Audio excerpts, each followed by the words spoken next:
ఒక మహర్షి ఇచ్చిన పాదలేపన ప్రభావంతో ప్రవరాఖ్యుడు హిమాలయాలకు చేరి ఆ హిమాలయాల అందాలను ఆస్వాదిస్తుండగా పాదలేపనము కరిగిపోయి దాని ప్రభావము పనిచేయక తిరిగి రాజ్యమునకు ఎలా వెళ్ళాలని ఆలోచించుతున్న సమయంలో ఆకాశంలో ఓ మెరుపులా మెరిసి అప్సర శిరోమణి వరూధిని ప్రత్యక్షమవుతుంది. ఆమెను గాంచిన ప్రవరాఖ్యుడు సంతోషంతో, సుందరి, యవ్వతే నీవు భీతహరిణేక్షణ, యవ్వతే నీవు భీతహరిణేక్షణ, ఒంటి చరించంది తోటలీకి వనభూమి, ఒంటి చరించెంతోటలీకి వనభూమి, భూసురుండనే ప్రవరాఖ్యుడ త్రోవదప్పితిన్,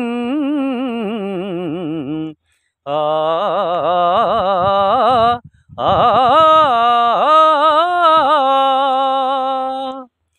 క్రొవ్వున నిన్ను గోగ్రమున కుంచనుదెంచి పురంబుజేర నెవిదిగాంతు, తెలుపగదవే తెరువెద్ది శుభంబు నీకగున్, ఆ ఆ ఆ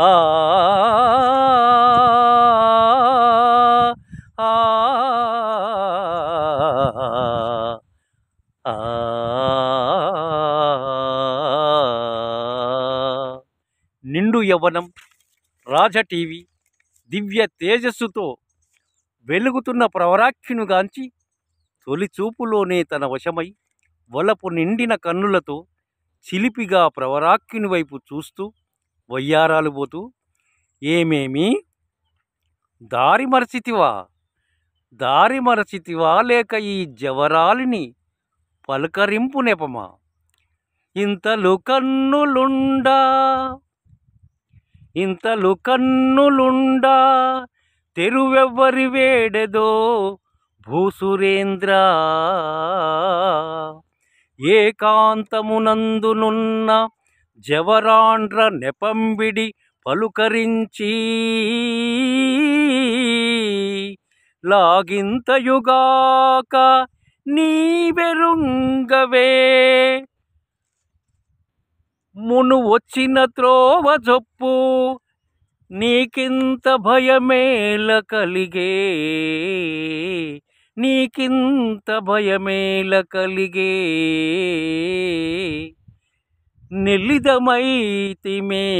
మాటలేటికిన్, ఆ